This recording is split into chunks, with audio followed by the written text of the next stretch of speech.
मैं नहीं जा सकी, कैद होकर रह गई हूँ यहाँ तो। अब ये बात जवाहिर साहब को भी बतानी पड़ेगी।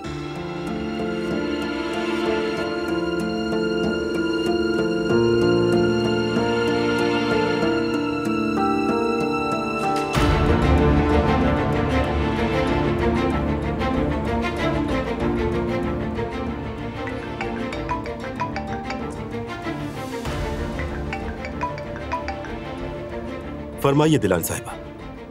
अस्सलाम वालेकुम जवाहिर साहब। वालेकुम अस्सलाम। वो मैं पेरिस के सेमिनार में शरीक नहीं हो सकूंगी, बस आपको इन्फॉर्म करना चाहती थी। अच्छा, वाकई अफसोस। वैसे आपके लिए बहुत अच्छा मौका था। अगर आपको बुरा ना लगे तो मैं आपसे इसकी वजह पूछ सकता हूँ? दरअसल मेरे कुछ पर्सनल इश्यूज हैं, मैंने बस आपको बताने के लिए फोन किया। पिछले एक हफ्ते में मैंने प्रोफेशनल दुनिया में जो कुछ देखा पहले कभी नहीं देखा। कंपनी के बजाय एम्प्लॉयज के घरों में मीटिंग्स का होना और पर्सनल प्रॉब्लम की वजह से इंटरनेशनल सेमिनार में जाना भी कैंसिल कर देना। हाँ, सच कहूं तो अब आपके ओहदे पर भी शक होने लगा है। शायद हमने आप पर भरोसा करके गलती की। जब मैंने आपका एजुकेशनल रिकॉर्ड देखा था तो सोचा आप अपने काम से पहचानी जाएंगी, ना कि अपने खानदानी नाम से। दोबारा ऐसा कुछ नहीं होगा जवाहिर साहब। उम्मीद ही कर सकता हूं, क्योंकि अगर फिर ऐसा हुआ तो मुझे आपके साथ काम करने पर दोबारा गौर करना होगा।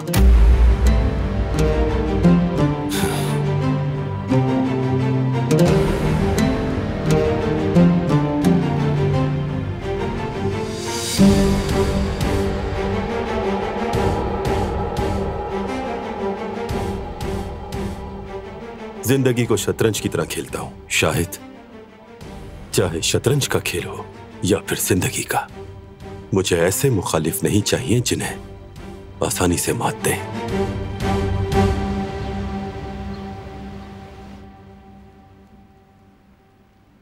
आजकल सब कुछ अजीब हो रहा है।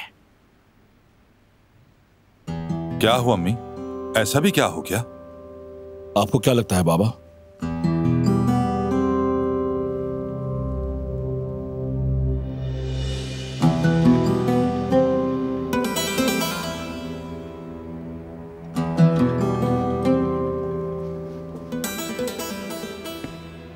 बारान,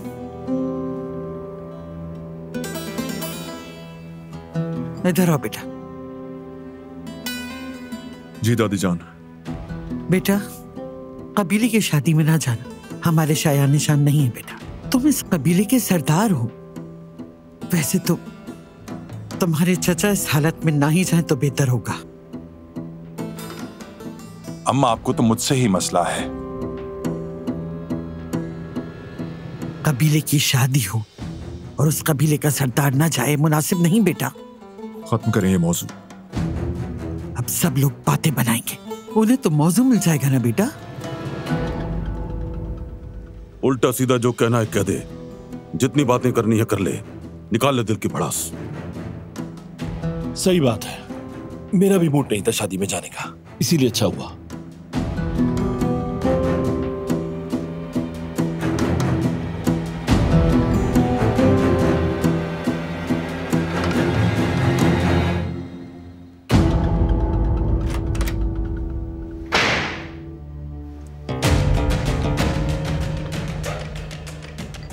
मुझे सिक्योरिटी के मामले से कोफ्त आने लगी है भाई। डर डर के जिंदा है, सबके सामने तमाशा बन गए हैं। बस करो। मैं कुछ नहीं कर सकता भाई, सब मेरा मजाक उड़ा रहे हैं। कहते हैं कि अपने बाबा को भी साथ ले आओ ना। अब मैं ये बातें सुनूंगा? तो सुन लो ना बातें। बस करो बेटा, बस आराम से। चाचा ठीक कह रहे हैं जी। हाँ, तुम भाई से बात कर रहे हो, कुछ लिहाज करो। जान, आओ बेटा, यहाँ कर बैठो मेरे पास। शाबाश।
मुझे सिक्योरिटी के मामले से कोफ्त आने लगी है भाई। डर डर के जिंदा है, सबके सामने तमाशा बन गए हैं। इस तरह जिंदगी नहीं जी सकते, सिर्फ जिंदा रहा जा सकता है।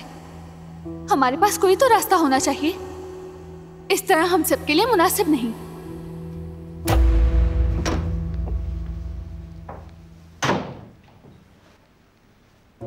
सिर्फ शिकायत करने आई हो तो जहमत मत करो, आज का कोटा पूरा हो गया है। नहीं, मैं ये पूछने आई हूँ कि तुम कैसे हो। देख लिया ना कैसा हूँ, अब जाओ और अकेला छोड़ दो। मैं नहीं जा रही बारान। ठीक है रुक जाओ, मैं चला जाता हूँ। तुम ये सब क्यों कर रहे हो बारान? और कितनी बार समझाऊं कि ऐसा क्यों कर रहा हूँ?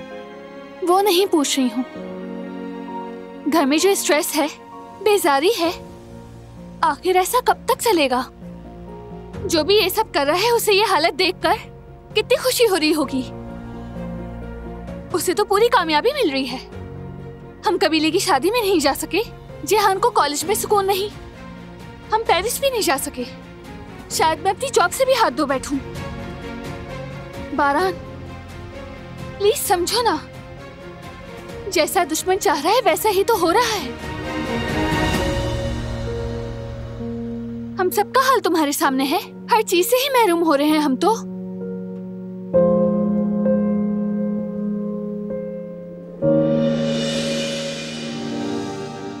कब तक कैद रखोगे सबको? जब तक जरूरत होगी।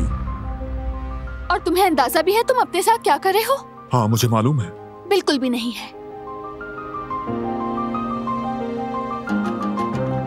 ऐसे मत देखो मुझे दिलान, अगर तुम मेरी जगह होती तो तुम भी यही कुछ करती। यकीन है मुझे। तुम इतने यकीन से कैसे कह सकते हो? क्योंकि पहले भी कर चुकी हो।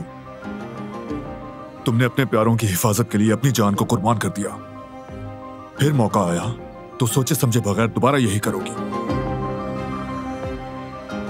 हम दोनों एक जैसे हैं। ठीक कहा, एक जैसे ही हैं। बल्कि कभी कभी सोचती हूँ कि आखिर कौन ज्यादा मोहब्बत करता है। मैं नहीं चाहती कि तुम्हारी मोहब्बत मेरी मोहब्बत से ज्यादा हो बारान। शायद ये बात अजीब भी लगे, लेकिन मैं चाहती हूँ कि सबसे ज्यादा मोहब्बत मैं ही करूँ। ये मुमकिन नहीं बारान। मैं चाहती हूँ कि इतनी शिद्दत से चाहूँ कि मोहब्बत की ताकत से सब कुछ ठीक कर सकूं, सबसे दुरुस्त फैसला कर सकूं, तुम्हें तुमसे ज्यादा संभाल सकूं, यही चाहती हूँ। तुम्हें कोई भी नुकसान ना होने दूं, लेकिन नहीं हो रहा। देखो हम एक दूसरे को बचाने के चक्कर में क्या कर बैठे हैं। काश ऐसा ना होता। काश हम हिफाजत के चक्कर में अपनी जिंदगियों को अजाब ना बनाते। तुम यहीं बैठे रहो, जा रही हूं मैं।